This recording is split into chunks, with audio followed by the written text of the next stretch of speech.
Kami tuh pengen banget kalau ada yang mengeluhkan terkait misalnya pembayaran kuliah. Karena kan itu tidak menutup kemungkinan kami akan berupaya sampai di situ.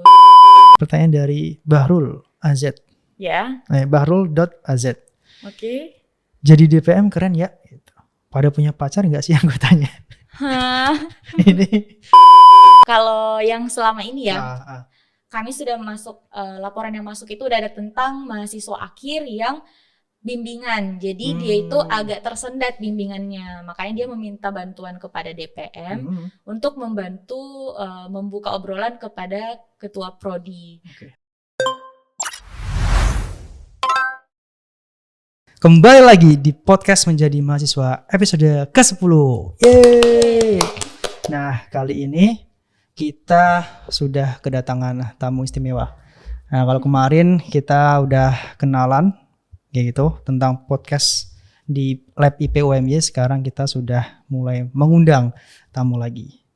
Nah, sekarang udah hadir ada Nahdlatul Wahdaniah kayak gitu. Ya. Nah, sudah hadir di sini teman-teman semuanya. Kenalan dulu dong. Siapa? Kemudian angkatan berapa? Dan siapa kayak gitu.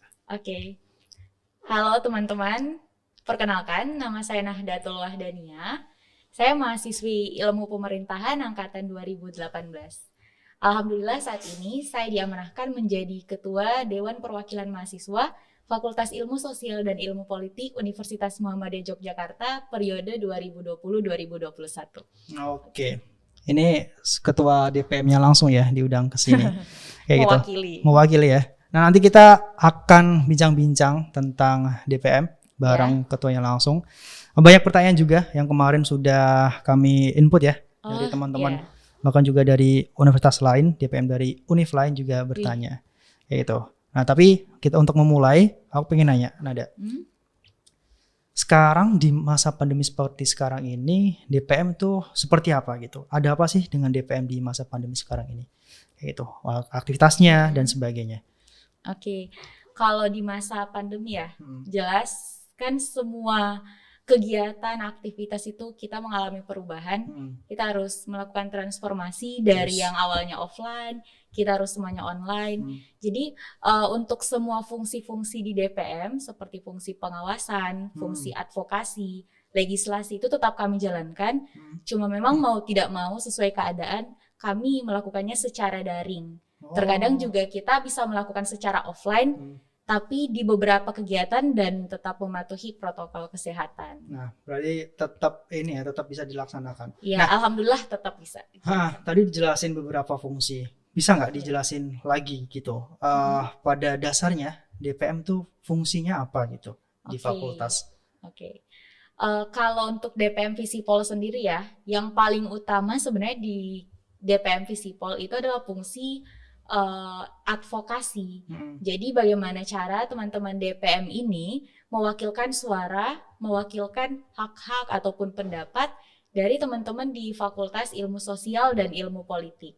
Seperti itu. Kalau untuk fungsi yang paling utama, karena memang sejauh ini DPM yang menjadi perwakilan mahasiswa harusnya bisa mewakilkan semua hak, semua keluhan seperti itu. Kita adalah penyambung lidah antara pihak aktivitas akademika dan juga mahasiswa. Oke.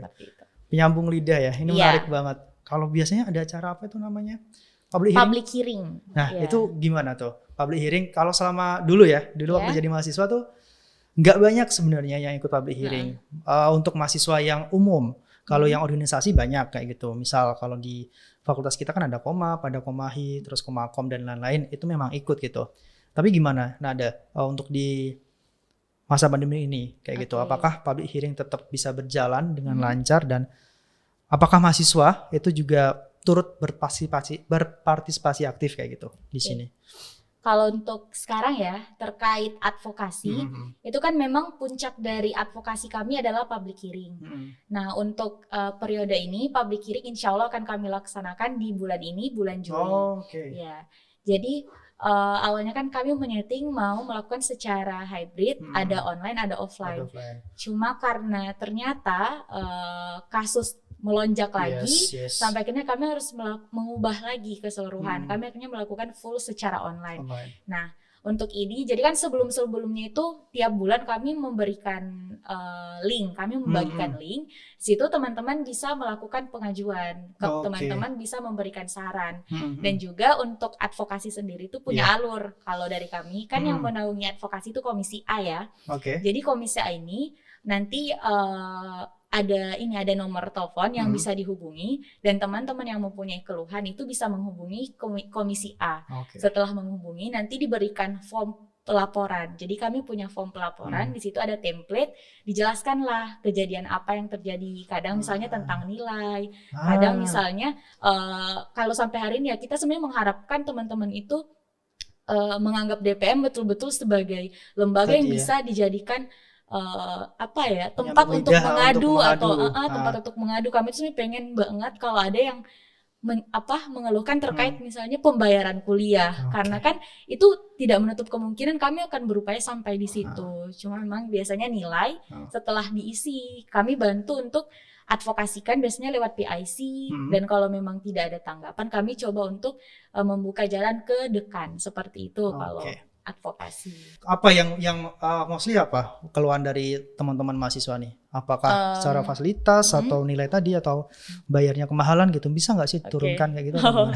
Nah, kalau yang selama ini ya kami sudah masuk laporan yang masuk itu udah ada tentang mahasiswa akhir yang bimbingan. Jadi dia itu agak tersendat bimbingannya. Makanya dia meminta bantuan kepada DPM untuk membantu membuka obrolan kepada ketua prodi. Karena mahasiswa suruh bantuin skripsinya. Wah, kami joki enggak dong. Jadi ada tadi masalah tentang pembimbingnya. Iya, jadi itu udah kami bantu dan alhamdulillah ada perubahan, cuma memang tidak langsung selesai pada saat itu. Jadi memang ada step selanjutnya lagi. Terus juga misal tentang presensi kan kadang tuh atau juga dulu tentang yang Big Blue Button, kadang juga ada laporan-laporan. Jadi emang beragam banget ya tentang fasilitas, tentang kualitas, maksudnya dari segi pengajaran kadang juga kayak gitu-gitu. Jadi kami seterbuka itu, teman-teman silahkan. Berarti berbagai lingkup ya, baik dari pasnya tadi layanan, kemudian nilai, sampai ke tugas akhir kayak gitu, pembayaran dan sebagainya. Nah itu teman-teman sudah ada wadahnya gitu, silahkan menghubungi tadi ya, di media sosialnya pasti ada dong di PM. Apa media sosialnya? DPM Visipol. Jadi nanti teman-teman bisa nyari, di situ ada kontak sekretaris. Nah kalau untuk pengaduan segala macam teman-teman bisa menghubungi dulu sekretarisnya, nanti diarahkan teman-teman mau seperti apa. Nah itu teman-teman terkait DPM ya. Nanti kalau misal ada hal-hal yang dikeluhkan kayak gitu, baik tadi semuanya nilai, soalnya biasanya kan nilai tadi ya, karena nilai kadang merasa udah maksimal tapi nilainya di bawah gitu, itu bisa juga. Kadang kan kita juga ini ya, maksudnya mencoba untuk mencari tahu ini apa benar-benar saya yang sudah pantas untuk mendapatkan nilai sekian, atau misalnya memang ada kesalahan input sedikit, kan kita juga ya ada human error kan, makanya kadang minta transparansi nilai itu sih lebih tepatnya. Nah tapi pertanyaannya adalah apakah memang bisa gitu ketika misal ya aku dapat nilai B nih gitu, padahal aku ngerasa wah nilaiku bagus harusnya gitu dapat A lah, soalnya yang lain juga dapat A gitu, terus diadvokasi oleh DPM, dan apakah memang bisa diperjuangkan sampai berubah gitu yang udah-udah? Kalau untuk meyakinkan ini ya pelapor misalnya nilainya insya Allah akan berubah, itu kami tidak berani menjamin, tapi kami mencoba untuk memfasilitasi itu. Kami juga nggak mau memberikan janji, takutnya nanti nggak ada perubahan, wah kami ini kayak udah memberikan harapan palsu, nggak dong, jangan. Jadi kami mencoba untuk membantu, tapi segala kemungkinan itu bukan tidak bertanggung jawab ya, tapi kami udah mencoba yang terbaik, dan semoga aja emang kalau merasa pantas nilainya harusnya A tapi ternyata dapat B, dan setelah dia kan kita juga nggak bisa melapor tanpa bukti ya. Betul, jadi kami juga butuh buktinya, misalnya yang bersangkutan udah bilang presensi saya lengkap kok, tugas saya masuk terus kok. Terus misalnya dinilai gitu ya? Nilainya selalu di atas 80 tapi kalau ternyata dapat B, nah itu kan bisa untuk dipertanggungjawabkan juga. Kayak ini apa ada kesalahan di mana gitu ya. Jadi kami juga nggak bisa yang langsung menerima tanpa ini ya, tanpa bukti ya. Itu juga wah Ya juga susah berarti juga. Berarti tetap ada laporan, terus dipastikan ada buktinya dan sebagainya. Benar, karena ada form pelaporan itu. Oke, terus nanti ya sistemnya gimana ke dosen dan sebagainya lah untuk diperjuangkan. Tapi yang penting fungsinya udah paham gitulah ya untuk mengadvokasi dan sebagainya. Fungsinya paham. Nah, untuk tadi Nada, kenapa sih Nada jadi atau berminat di DPM bisa sampai jadi ketua gitu? Kalau nggak salah kan 2 periode ya? Iya, 2 periode. Bisa gak diceritain tuh gimana awalnya masuk ke DPM terus sampai jadi ketua ini? Oke. Ya ceritanya ini 2 tahun ya. 2 tahun ya? Ceritanya ini kita menceritakan 2 tahun dalam 2 menit, oke? Udah hafal banget pasti tentang DPM nih. Berarti pas jadi staff, nah nanti ceritain tentang di staffnya bagian apa, kemudian nanti prosesnya ketua kayak gimana tuh? Oke. Jadi awal mulanya itu pas maba ya. Pas maba itu alhamdulillah kan pada saat itu offline, kita bisa betul-betul merasakan atmosfer kampus seperti itu. Kita merasakan menjadi mahasiswa melepas status siswa gitu loh. 2018 ya. 2018. Nah, di situ aku melihat nih banyak yang pakai Korsa, ada yang badan eksekutif, terus ada yang dewan perwakilan. Nah, di situ aku sebenarnya kayak bertanya-tanya. Jawabannya itu kan aku harus cari di senior nih. Nah, aku tanya sama senior kayak BEM itu apa, DPM itu apa, bedanya apa. Dari situ aku aktif untuk cari tahu karena emang aku dari sebelum kuliah bilang aku insya Allah maulah aktif di organisasi karena aku nggak mau menyanyiakan kesempatan gitu. Nah, cari tahu kalau BEM pada saat itu aku sempat tertarik untuk BEM cuma memang BEM Visipol ya. Aku sampai di pendaftaran cuma agak sedikit berubah nih. Nah, aku sih kayak kurang yakin aja gitu karena aku lebih memilih untuk DPM karena secara garis besar DPM itu kan perwakilan ya. Dan kadang bukan kadang sih, tapi aku lebih senang yang aku mau belajar untuk speak up gitu loh. Aku belajar untuk speak up. Aku mau menghilangkan ketakutan dan mungkin pandangan kalau perempuan itu nggak bisa untuk mewakili gitu loh. Karena pada saat itu aku juga tertarik dengan isu gender. Nah, apalagi kan semester 1 tentang partai politik, terus di situ ada isu yang 30% kursi harus diisi perempuan. Nah, itu tuh aku yang kayak makin tertantang gitu loh. Nah, akhirnya aku cari tahu dan di situ aku cari tahu lagi tentang partai politik. Nah, kan kalau di DPM Visipol kita lihat pemilu ya, jadi mau tidak mau kita memang harus melewati serangkaian program yang berbau politik, seperti itu. Nah, masuk ke partai politik, alhamdulillah suaranya mencukupi. Pada saat itu menjadi sekretaris komisi legislasi pada saat itu. Jadi komisi legislasi itu yang membuat perundang-undangan, merevisi perundang-undangan khusus untuk undang-undang yang berlaku di lingkup Visipol. Seperti itu. Nah itu teman-teman kalau informasi ya, kalau BEM itu eksekutifnya ya, karena emang badan eksekutif. Kalau DPM kan perwakilan legislatifnya gitu karena di kampus sendiri juga miniatur negara gitu ya, ada presiden di BEMU dan sebagainya gitu. Nah setelah tadi udah masuk partai, terus dapat suara, terus jadi bagian apa tadi? Sekretaris komisi D legislasi. Setelah itu kan menjabat. Nah, di tengah perjalanan itu kan pandemi. Nah, 2019. Jadi di situ tuh pandemi. Akhirnya kami yang baru dilantik 2-3 bulan pada saat itu harus terhenti dan betul-betul semua kegiatan berhenti. Kan perkuliahan aja di situ terhenti ya karena memang kita dilanda wabah yang mengharuskan seluruh kegiatan baik harus itu offline. Ekonomi, pendidikan, sosial itu semuanya terhenti. Di situ terhenti dan aku di saat yang semangat-semangatnya ini kan merasa waduh, tantangan lagi nih ya. Tantangan nih. Aku yang mungkin bisa berekspresi pada tahun ini kan kurang karena pandemi. Akhirnya berjalan waktu di akhir periode itu kami sudah mulai sedikit aktif untuk DPM karena memang untuk mempertanggungjawabkan laporan pertanggungjawaban di situ program sebenarnya sudah ada yang jalan tapi itu baru 1-2 seperti itu. Akhirnya aku kepikiran kayak aku kan kemarin kurang berinteraksi banyak, kurang berproses, sedangkan kesempatan ini tuh besar dan sangat sangat sayang untuk disia-siakan. Akhirnya aku kepikiran maju lagi dengan wah maju lagi bisa nih, wah. Nah di situ tapi ini apa namanya ada pertimbangan juga karena kan udah semester 4 semester 4 terus di situ mau naik 5 dan isu yang beredar kalau semester 5 itu adalah semester yang paling susah pada masa perkuliahan karena kadang ada yang mikir mau nikah aja kayak gitu kan. Wah, ini lelucon mahasiswa. Yang lebih susah semester 6 kalau di IP. Bener banget. Dan ini kayak ya Allah, ternyata semester 5 tidak ada apa-apanya dibanding semester 6. Nah, di situ kepikiran nih, tapi kan labil kan ya. Namanya juga ini kan aku datang untuk akademik. Tapi aku juga tidak mau menyanyiakan DPM sebagai tempatku berproses.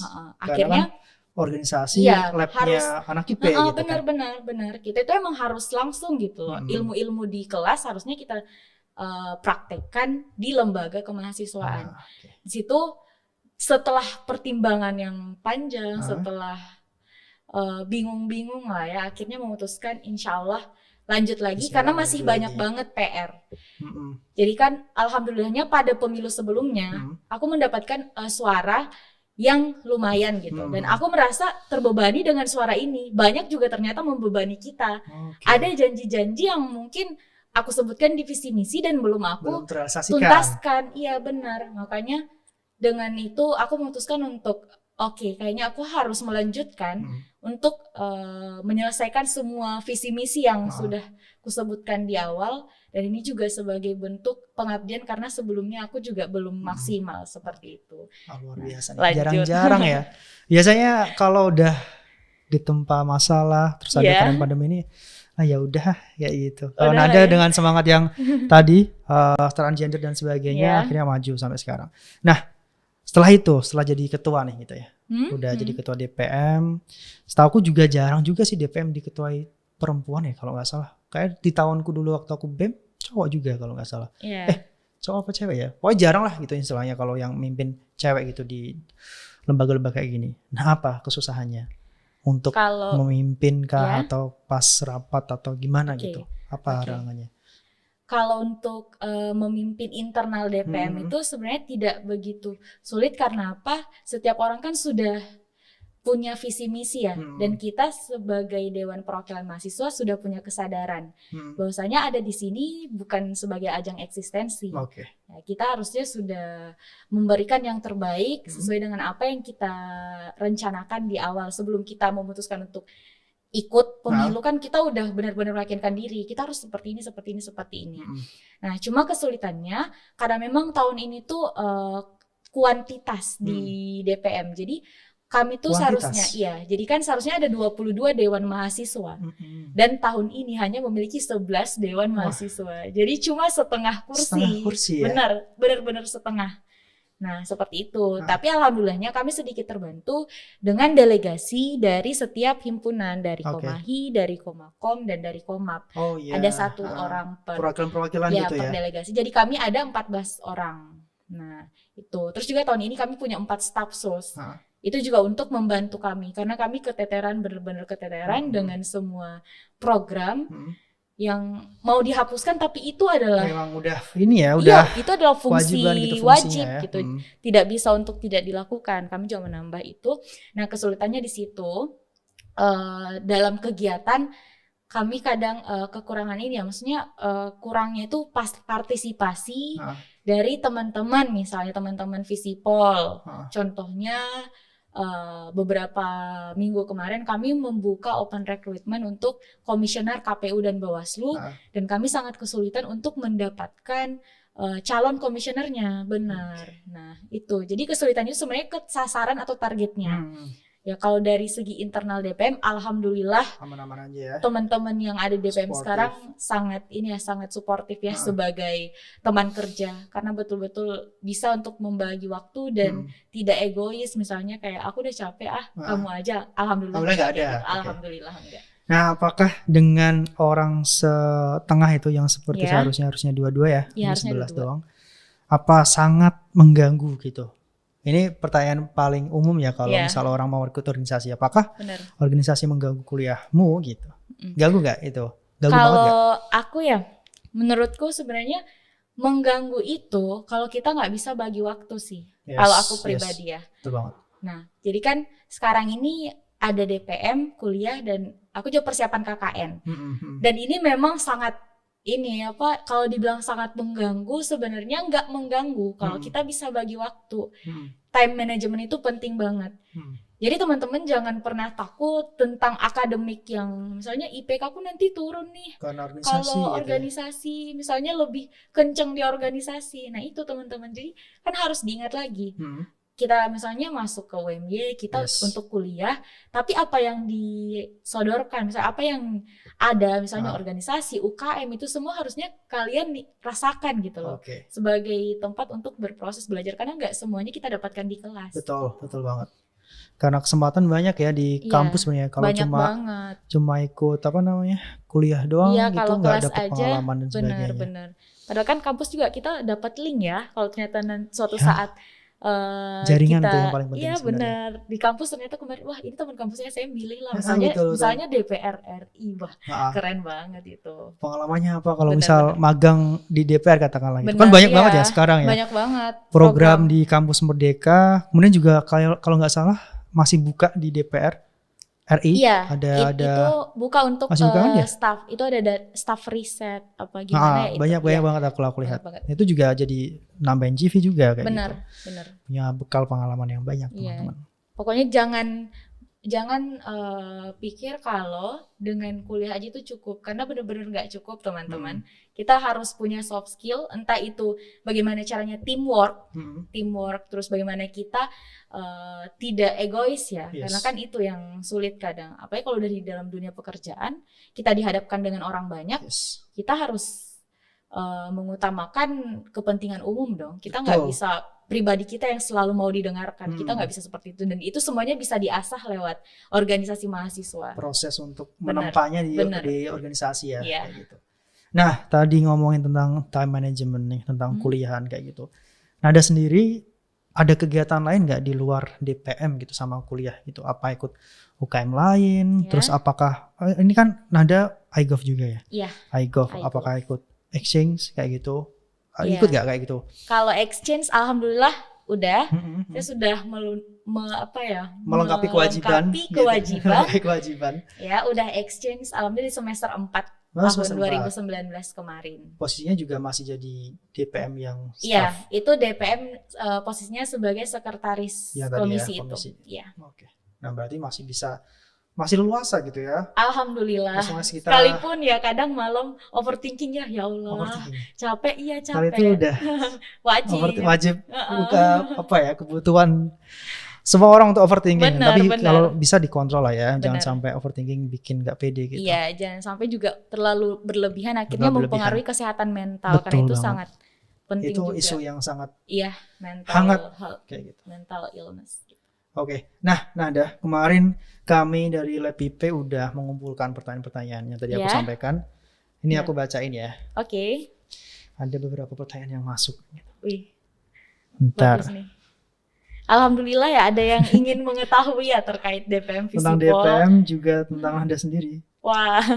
Ini pertanyaan dari Raden Hamdi. Iya. Kak, DPM sebagai representasi mahasiswa itu bentuknya apa aja sih? Tadi udah jelasin ya, tapi bisa nggak dijelasin lagi biar Raden Hamdi kejawab nih pertanyaannya. Representasi mahasiswa bentuknya apa aja? Ini untuk menjawab pertanyaan Raden Hamdi. Jadi Raden Hamdi ini adalah demisioner ketua DPM tahun kemarin. Oke. Semoga Bang Kiai nonton. Halo Bang Kiai. Siapa? Halo Bang. Siapa panggilannya? Bang Kiai. Bang Kiai. Oke. Jadi pertanyaan kan representasi ya, seperti apa ya? Nah kalau versi aku sendiri, jadi kan untuk merepresentasikan diri itu kan diri pada saat kita di DPM ya, itu kan bagaimana teman-teman mendukung kita untuk sampai di sini kan. Yes. Kalau aku sendiri pribadi, dulu temanku kadang bilang gini, ini nilai tugas ini kok bisa gini ya? Kadang aku tuh dijadikan tempat untuk bertanya, kamu berapa? Kok aku gini ya? Padahal aku gini. Nah, aku setelah sharing dengan senior ternyata hal seperti itu bisa diadvokasikan melalui DPM. Makanya aku karena emang kadang senang mendengarkan keluhan orang, kadang senang, kadang juga ya Allah. Bukan senang karena orang dapat masalah ya? Enggak ya. Padahal juga sebenarnya mengeluh sendiri. Kok orang bisa aja lihat aku ini tanpa keluhan gitu. Kok ngeluh sama aku? Tapi itu juga kadang buat senang gitu loh. Nah, akhirnya aku bilang bagaimana cara aku membantu. Membantu dan memang harus terbantu gitu loh. Akhirnya aku bilang, apakah dengan aku join di DPM, aku bisa membantu untuk merepresentasikan suara-suara teman-temanku yang tentang nilai, misalnya tentang kedisiplinan. Kadang juga mereka bilang dosen ini banget, misalnya kayak pelit banget. Iya, gitu. Kadang gitu, kadang telat 5 menit, kadang juga dia tiba-tiba ganti kelas, kan itu sering terjadi ya. Dan kita akhirnya jadi alpha. Kita kadang alpha kayak gitu kan. Nah, seperti itu. Jadi caraku merepresentasikan diri sebagai Dewan Perwakilan Mahasiswa adalah bagaimana keluhan yang ada di sekitarku itu bisa aku tampung dan aku bantu untuk selesaikan seperti itu. Kalau versi aku pribadi ya, karena aku nggak bisa mengambil isu dari luar, karena terlalu banyak isu di sekelilingku yang sebenarnya belum bisa terselesaikan sampai hari ini. Tapi ada kepedulian di sana, itu sih sebenarnya. Tadi dari Raden Hamdi. Pertanyaan selanjutnya dari adjektif ADC aktif underscore. Gimana cara kamu ngehidupin DPM tahun ini? Wah, ini pertanyaan yang menantang. Bagaimana cara menghidupkan DPM tahun ini sebagai ketua perempuan terus di masa pandemi? Kalau aku pribadi, karena memang awalnya aku ada misi tersendiri terkait gender. Nah, untuk tahun ini 2 komisi itu diketuai oleh perempuan. Nah, tahun ini. Jadi kan ada 4 komisi di DPM. 2 itu untuk laki-laki dan 2 itu untuk perempuan. Itu untuk memperlihatkan kalau aku memang menghargai posisi keduanya. Tanpa merendahkan ataupun meninggikan salah satunya. Jadi untuk ketua legislasi dan ketua komisi pengawasan itu perempuan, untuk komisi internal dan eksternal itu laki-laki. Itu adalah step di awal kemarin. Nah, selanjutnya itu untuk menghidupkan Dewan Perwakilan Mahasiswa, saya itu menginisiasikan untuk adanya sinergi antara lembaga internal Visipol.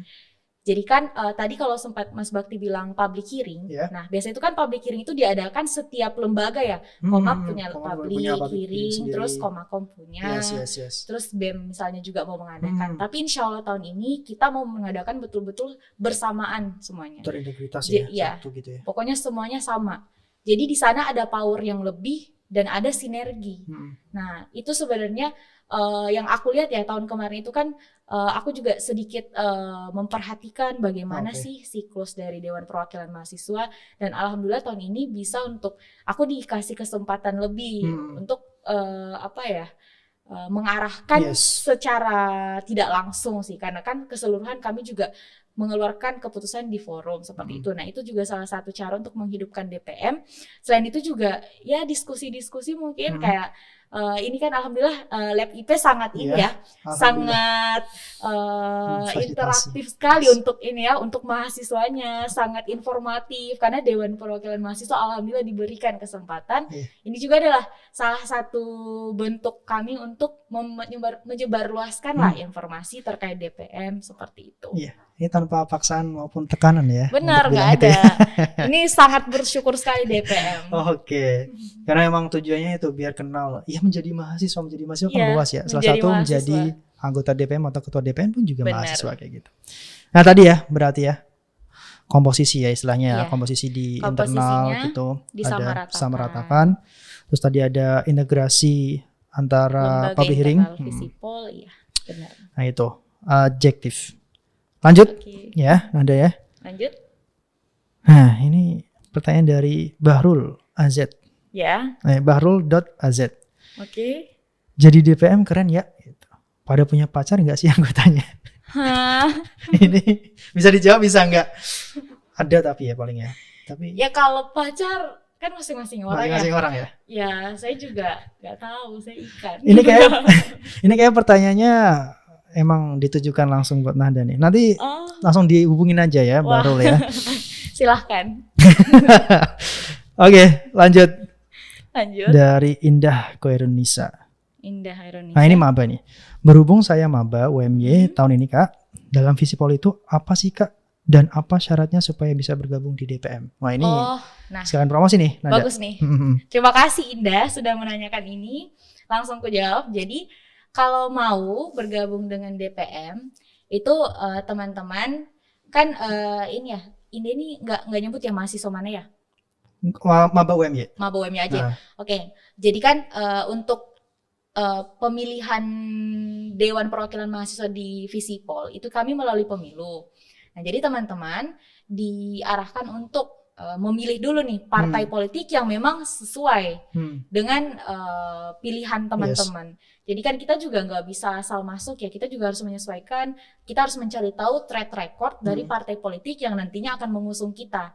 Karena kan secara pribadi ketika sudah terjun di partai politik itu, kita mengatasnamakan partai politik itu dan partai politik itu tidak ini ya, maksudnya sangat berkaitan dengan kita. Jadi pinter-pinter dulu nyari partai politiknya.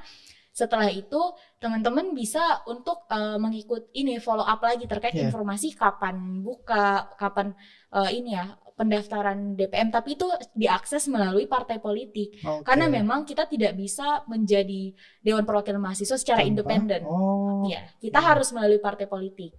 Nah, jadi ini sebenarnya seru banget teman-teman. Kita bisa langsung merasakan dipilih oleh masyarakat Visipol, merasakan bagaimana dinamika partai politik. Itu seru banget. Jadi teman-teman setelah itu nanti terjun partai politik dan nanti di partai politik itu akan diberitahukan informasi segala macam. Nah, ya. Setelah itu mengikuti pemilu dinyatakan ya kalau jadi dilatih gitu ya. Kalau tidak berarti ditingkatkan lagi seperti itu. Tahun depan bisa lagi, apalagi maba ini punya kesempatan banyak banget. Jangan dilewatin kayak gitu sih kalau untuk ini ya. Prosesnya atau syaratnya gitu ya. Kalau misalnya mau pertanyaan lanjutan nanti bisa menghubungi DPM juga dijelaskan lagi terkait ini. Karena memang pertanyaan maba pasti kayak gitu ya. Apa syaratnya, bagaimana cara gabungnya kayak gitu ya. Nah, berarti emang prosesnya kalau panjang ya lumayan panjang tapi jadi bekal untuk kalau misalnya siapa tahu nanti pas sudah lulus mau jadi DPR ya itu prosesnya masuk politik kan udah tahu gimana caranya branding self branding ya tahu cara cari suara asal nggak money politik aja jangan sampai ya jangan emang ada wah nggak sanggup nggak ada ya? Uang jajan aja nih kurang tapi aku penasaran ada nggak sih ini nggak usah dijawab deh wah jangan ya lanjut. Ini pertanyaan dari kampus lain ini, DPM Uniba. Nah, saat ospek apa ada rapat DPM? Maksudnya pas mungkin ya, pas ospek apakah ada rapat DPM? Mungkin lebih ke pengenalan tadi. Mataf itu ya. Pada saat kan mataf itu ada pengenalan DPM. Nah, berhubung saya ini kan juga pada saat mataf di 2018 sendiri. Itu Kak, saya lupa ya. Ini mohon maaf ini saya lupa pada saat itu apakah secara langsung DPM ini memperkenalkan atau melalui video profile company. Nah jadi kalau untuk tahun kemarin ya, mataf kan online matafnya. 2019. 2020, mohon maaf 2020. Di situ teman-teman semua lembaga itu kan buat video profile company ya. Nah, itu nanti ditampilkan pada saat mataf. Jadi untuk lembaga-lembaga internal itu diperkenalkan pada saat mataf. Ospek. Jadi kalau di UMY ospek itu adalah masa ta'aruf seperti itu. Jadi kita ada. Cuma memang sebatas perkenalan aja. Tidak yang betul-betul masif karena kan mataf juga punya rangkaian yang panjang banget ya. Jadi kita juga tidak bisa mengambil waktu banyak terkait itu. Tapi ada kok. Ada. Nah, biasanya juga sebenarnya selain mataf ada student Student fair. Oh iya, student fair kadang ya. Ada juga ya, ada informasi di sana. Cuman aku nggak tahu nih, apakah di pandemi ini dilaksanakan juga atau enggak. Tapi nggak terlalu kedengeran. Iya, nggak terlalu. Soalnya kan ini ya, maksudnya pelaksanaan secara offline itu pasti kurang masif, pasti dan mungkin terkesan apakah ini masih menjadi esensinya masih nggak kalau ternyata kita lakukan secara online. Mungkin itu juga pertimbangan dari kampus ataupun mahasiswa untuk melaksanakan lagi ya. Tapi yang penting kalau mau tahu tentang DPM bisa langsung kontak aja. Iya, langsung kontak di akun DPM Visipol UMY. Di situ ada kontak sekretaris atas nama Pipit. Kalau misalnya mau langsung menghubungi aku juga, nanti bisa minta kontak aku di situ juga. Yes. Tenang. Tanyanya tentang DPM aja ya? Oh, ya tanya tentang DPM aja ya guys. Enggak kok. Nah, itu udah beberapa pertanyaan dari teman-teman di Instagram kayak gitu. Aku mau balik lagi nanya satu hal nih. Selain tadi advokasi gitu, kan ada kalau di DPM berarti kan ada pengawasan juga toh? Ada pengawasan. Nah, mengawasi siapa aja sebenarnya? BEM kah atau semua HMJ? Nggak tahu gimana? Oke.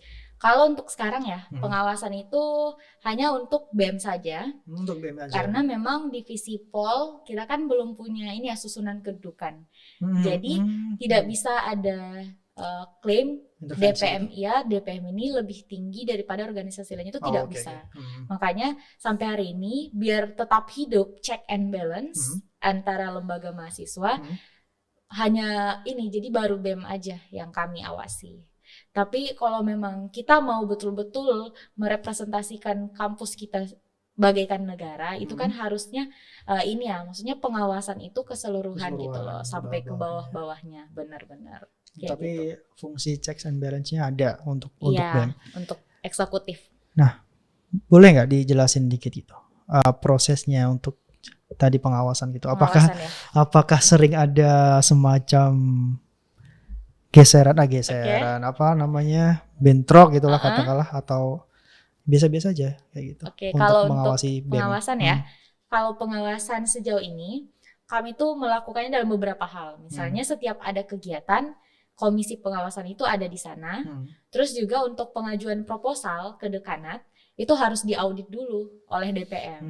Nah, alurnya itu teman-teman dari dinas, dari kan di BEM dinas, teman-teman dinas itu menghubungi sekretaris ataupun ketua komisi C.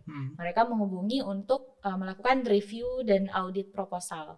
Setelah kami review, kami kembalikan. Misalnya ada kesalahan, ada koreksi, itu dikembalikan dulu. Kalau memang sudah aman, kami bantu untuk menaikkan ke dekanat. Seperti itu alurnya. Jadi kami punya SOP juga. Seperti itu. Kalau untuk pengawasan ini ya audit proposal. Kalau pengawasan lainnya itu kan nanti dari segi kegiatan, teman-teman pengawasan ada di sana untuk mengawasi. Seperti itu. Sejauh ini ya untuk DPM Visipol ya. Selain itu, aku dengar juga kalau mau pemilu, itu juga ada sangkut pautnya sama DPM kan pasti? Iya, dalam benar. Pembuatan peraturan. Ya, untuk undang-undang kan DPM di situ punya punya fungsi legislasi. Benar, dan juga untuk pembentukan komisionernya itu kan nanti dibawahi oleh komisi legislasi. Oke. Jadi untuk pembentukannya komisioner nih. Jadi komisioner KPU Bawaslu yang selanjutnya itu nanti akan oprek. Nah, melalui teman-teman DPM. Jadi kami di sini berfungsi sebagai fasilitator, tapi tetap didampingi oleh teman-teman dari BEM, teman-teman Badan Eksekutif Mahasiswa, beserta demisioner dari KPU dan Bawaslu sebelumnya. Jadi kami tidak mengintervensi apapun, kami cuma memfasilitasi untuk pembentukan aja, kayak gitu. Ternyata banyak ya kerjaannya DPM ya, dan malah lebih menurutku lebih esensial gitu dalam memperjuangkan keluhan-keluhan mahasiswa itu kepada dosen maupun ke kampus kayak gitu. Pengawasan BEM juga biar kerjaan atau acaranya biar juga bermanfaat bagi mahasiswa kan kayak gitu. Benar banget.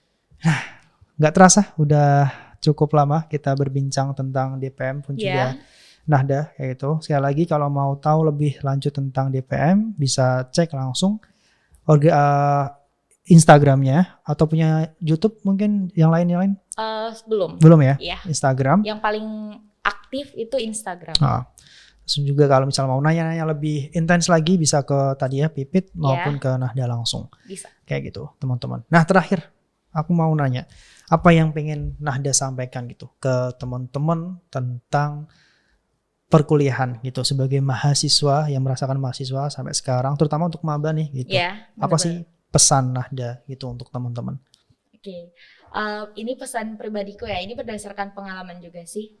Kalau kemarin kan aku yang mencari senior, aku tanya gimana kalau ternyata aku pengen ikut nih organisasi, tapi aku juga nggak mau kalau akademikku tuh terbengkalai kayak gitu. Nah ini tips and trick sih kalau versi aku ya, tapi ini juga yang nggak sempurna banget. Jadi kalau aku pribadi teman-teman silahkan mencari ya, jangan sampai kesempatan-kesempatan yang ada di kampus itu kalian sia-siakan. Teman-teman aktif untuk mengikuti organisasi UKM yang memang itu sesuai passion dari teman-teman. Biar apa? Skill teman-teman itu tetap meningkat, ada improvisasi, dan juga akademik teman-teman itu tetap terkontrol seperti itu.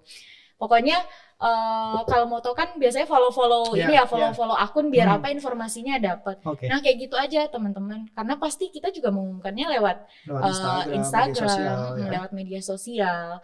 Kayak jangan jadi mahasiswa kupu-kupu, jangan jadi mahasiswa kupu-kupu ya, karena kura-kura pun sebenarnya seru. Kura-kura kan kuliah rapat, capek pasti, overthinking pasti, tapi benefitnya itu banyak banget. Jadi temukan kesukaan, temukan passion kalian. Jangan lihat orang lain, tapi yakinkan kalau kalian itu pasti bisa kok teman-teman. Oke. Tangan dulu dong. Terima kasih banyak.